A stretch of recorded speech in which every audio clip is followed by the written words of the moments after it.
Olá, sejam bem-vindos, bem-vindas ao podcast sobre variação linguística. Eu me chamo Maria Josiane, sou estudante de Letras pela Universidade da Integração Internacional da Lusofonia Afro-Brasileira, Unilab, e estou como residente do programa Residência Pedagógica do subprojeto de Letras, Língua Portuguesa, e neste podcast vamos tratar sobre variação linguística e preconceito linguístico comigo e com os convidados, Nito João, que também é graduando de Letras e residente do programa Residência Pedagógica, e com a convidada, a professora Paula Oliveira, da Escola Saiva Leão. Bem, para iniciarmos nossa conversa, gostaria de apresentar nossos questionamentos norteadores para a gente começar nosso diálogo. E esses questionamentos são: o que é variação linguística? E o tal do preconceito linguístico? Já ouviu falar? E essa variação linguística pode aparecer no Enem? Por que a variação linguística é um tema tão importante? E é seguindo nesses questionamentos, que passa a palavra para o nosso convidado, Nito João. E aí, Nito João, o que é variação linguística? Temos tipos de variações? Boa tarde, obrigado, sim. Para dizer, a variação linguística é um fenômeno natural que ocorre pela diversificação do sistema de uma língua em relação às possibilidades de mudança dos seus elementos. Por quê? Porque as línguas em geral possuem características de serem dinâmicas e sensíveis a fatores como região geográfica, o sexo, idade, classe social do falante e principalmente o grau de familiaridade do contexto de comunicação. E podemos dizer que as variações linguísticas são diferenças que uma mesma língua apresenta quando é utilizada. Pode ser também na nossa língua portuguesa, tem também essa característica de mudanças, onde podemos encontrar diferentes tipos de variações que nós vamos apresentar ao longo da minha fala. E temos em primeiro antemão a variação diacrônica, que nós podemos chamar de variações históricas, que são variações que ocorrem de acordo com as diferenças de épocas vividas pelos falantes, sendo possível distinguir o português arcaico que se falava naquele momento antigo, mais remoto, e também com o português moderno que nós falamos atualmente. Para compreender essa situação, essa diferença, você pode recorrer aos recursos que podem ser os textos antigos para verificar essas diferenças das palavras que talvez caíram em desusos que a gente jamais não fala. E temos outra variação que é necessário também em destaque dessa fala, a variação diastrástica, que também pode ser chamada variação social. Como assim? É a variação social porque ocorre de acordo com os hábitos e cultura de diferentes grupos sociais. Esse tipo de variação ocorre porque diferentes grupos sociais possuem diferentes conhecimentos, modos de situação e sistema de comunicação. Porque do jeito que nós falamos na nossa forma de grupo social vai ser diferente como vocês vão comunicar no vosso lado. E assim em diante. Temos mais a variação que nós chamamos diafásica, também chamada variação situacional.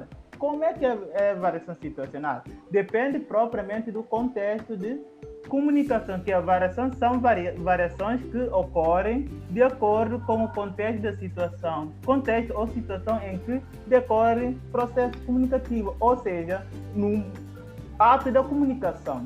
E que pode ser formal ou informal.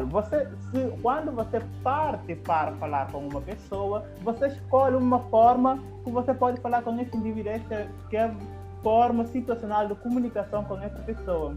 E uma variação mais interessante, antes de passar a minha fala a Josiane, é a variação diatópica, também chamada variações regionais.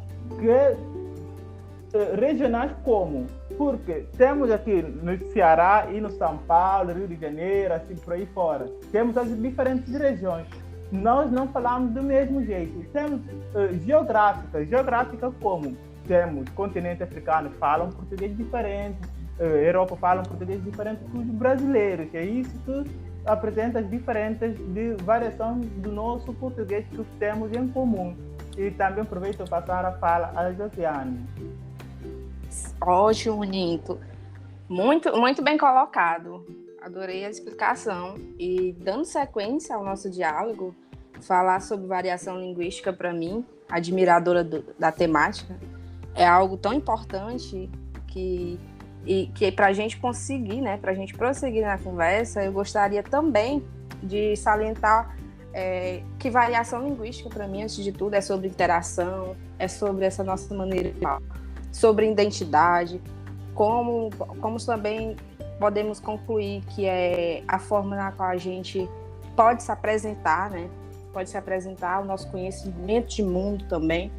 E dentro desses tipos de variação linguística que você acabou de apresentar, Nito, desses conceitos, dessas formas, a gente também tem o preconceito linguístico. E podemos discutir sobre o preconceito linguístico pensando ele a partir de palavras-chave, como, por exemplo, certo versus errado, como palavras de exclusão social, apagamento de línguas, marcas de dominação. Mas por quê? Por que pensar nessas palavras-chave? Porque quando a gente aponta o que é o preconceito linguístico, ao apontarmos as alterações dessas variações linguísticas, como erro, por exemplo, a gente está cometendo o que a gente chama de preconceito linguístico. E o preconceito linguístico, ele acontece justamente quando determinada variedade é referida com um tom pejorativo, né? Quando é referido com um tom depreciativo e muitas das vezes associado a situações de deboche ou até mesmo violência. E aí, para conceituar esses termos, temos autores que discutem sobre eles muito bem, como é o caso do autor Marcos Banho. O Marcos Banho, ele frisa muito o quanto não existe essa forma certa e errada de se falar, né? Sobre os usos da língua, e que o preconceito linguístico gerado de que existe uma única língua correta, né? Isso se baseando na gramática normativa, por exemplo, isso colabora muito com a prática da exclusão social. E o Marcos Banho, ele é um professor em filologia e língua portuguesa, que tem um livro, né, intitulado de Preconceito Linguístico, o que é e como se faz. E nesse livro ele apresenta a mitologia do preconceito linguístico. Ele analisa 8 mitos muito pertinentes sobre o preconceito linguístico que estão presentes em sociedades, que eu posso citar aqui algum deles, que são, que se eu me lembro bem, brasileiro não sabe português, só em Portugal se fala bem português, ou até mesmo o mito de português é muito difícil. Quantas vezes já não ouvimos isso, né? Ou também as pessoas sem instrução falam tudo errado. Então são mitos, né? São alguns mitos reproduzidos que geram preconceito linguístico, como também apagamentos de língua, e repercute marcas de dominação sobre os falantes e sobre os falantes de determinada língua, ocasionando preconceito linguístico, racismo linguístico. E para discutir também sobre racismo linguístico, temos como referência citar aqui o autor cientista Gabriel Nascimento. O Gabriel Nascimento, com o seu livro sobre racismo linguístico, Os Subterrâneos da Linguagem e do Racismo, neste livro, nós podemos observar o quanto privilégios afeta a condição de determinadas pessoas e afeta a língua, a linguagem, e que a língua e a linguagem são exemplos disso, sabe? E, no mais, né, o termo racismo linguístico, por exemplo, ele é criado com uma perspectiva de análise para refletirmos como o apagamento das línguas demonstra o que poderia ou não ser validado como certo, como errado, como oficial. E aí o apagamento é tipo um exemplo, né? Uma demonstração disso, né? Do que é ou não certo, o que é errado, o que é oficializado. Ou seja, os saberes e conhecimento dos grupos dominados eram exterminados. E aqui pensemos nas tantas línguas indígenas que desapareceram ou que possam estar em extinção, justamente por essas marcas de dominação, de racismo, de preconceito linguístico. Por fim, né, depois também de ter citado tantos teóricos, né, tipo Marcos Banho, Gabriel Nascimento, dialogar também que essas temáticas elas são muito importantes e pensemos nelas também como possibilidade de aparecer em provas como o Exame Nacional do Ensino Médio. E são questões que possam vir em formato não só de questões, mas quem sabe como temas de redação. E aqui já convidar também para diálogo a professora Paula. E aí, professora Paula, a gente gostaria de saber se em sua experiência profissional, em sala de aula, você já trabalhou muito sobre esse tema, se essa temática você acredita que possa vir a surgir no Enem? Nos fale um pouco. Boa tarde, Josiane, Ninto. Tudo bem? Boa tarde. Então, desde já eu agradeço ao convite na participação do podcast com vocês. Falando, né, nessa experiência profissional em sala de aula, trabalhando esta temática, eu posso dizer para vocês que trabalhar a variação linguística em sala viabiliza exatamente a diminuição do preconceito linguístico existente, bem como a ampliação do repertório linguístico dos nossos estudantes, como tão bem foi colocado por vocês há pouco. E eu considero realmente o estudo em sala importante porque o estudante, né, enquanto estudante, ele participante de provas e vestibulares, ele é instigado exatamente a saber identificar os exames e prova no qual ele é submetido. E assim, eu acredito sim que é uma temática que possa vir a surgir no Enem, exatamente por ser uma das competências previstas na matriz de referência do Exame Nacional do Ensino Médio.